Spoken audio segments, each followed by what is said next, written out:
साकार भगवान प्रकट तो क्या, भगवान साकार श्री रामचंद्र जी हनुमान जी के साथ थे। फिर भी रामचंद्र जी ने हनुमान को जो बढ़िया बात कही है वो सबके काम की।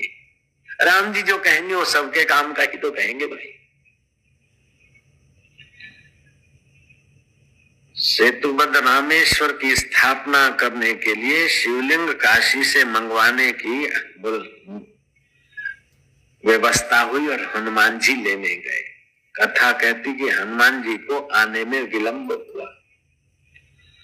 मुहूर्त चला जा रहा है तो मां जानकी को कहा गया और उन्होंने बालू का शिवलिंग उपस्थित करके स्थापना कर दी। हनुमान जी आए।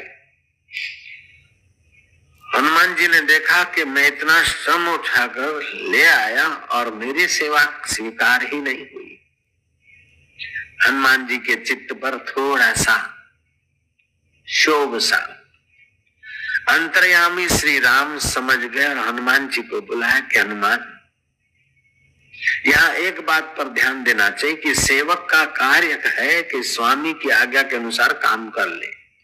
फिर उसकी सेवा स्वामी स्वीकार करते हैं या नहीं करते, या जो चीज लाया उस उपयोग में लाते नहीं लाते वो स्वामी जाने, लेकिन सेवक तो अपने तरफ से अपना काम पूरा कर ले। लेकिन सेवक को अपने काम का अगर सफलता का खुशी होता है या अपना काम स्वामी नहीं स्वीकारे हैं और स्वीकारते तो अच्छा रहता है, ये भावना है, तो मानना पड़ेगा कि सेवक के अभी सूक्ष्म शरीर में मान की इच्छा है। मेरी सेवा स्वीकार हो या मुझे धन्यवाद मिले या मेरी की हुई मेहनत सफल हो जाए, इस प्रकार की जो पकड़ है वो सूक्ष्म शरीर की पकड़ मानी जाती है। स्थूल भोग वासना नहीं है, लेकिन सूक्ष्म भोग वासना भी सेवक को अथवा साधक को अड़चन करती है।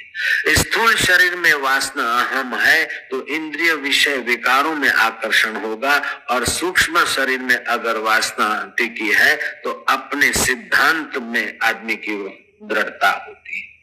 और कारण शरीर में अगर वासना है तो फिर एकांत चाहिए, समाधि चाहिए, ऐसा चाहिए वैसा चाहिए।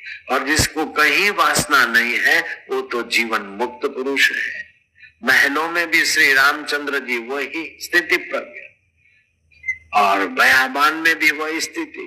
मोहन भोग पाते तभी भी वही शांत स्वभाव, और कंदमूल पाते हैं कभी खाका भी करते तभी भी वही शांति।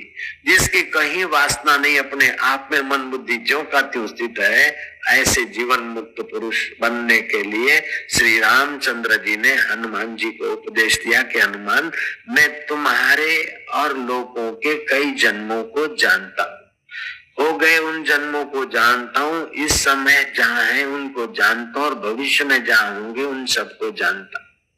हनुमान, ये माया मात्र विलास है। स्थूल शरीर, सूक्ष्म शरीर, कारण शरीर, ये माया का खेल है, और सारे कार्य उस कारण स्वरूप परब्रह्म परमात्मा राम की सत्ता से ही होता है, जो रोम रोम में रम रहा है। उस चैतन्य राम का अनुसंधान करो हनुमान, तुम उद्वेग को त्यागो, दुख को त्यागो।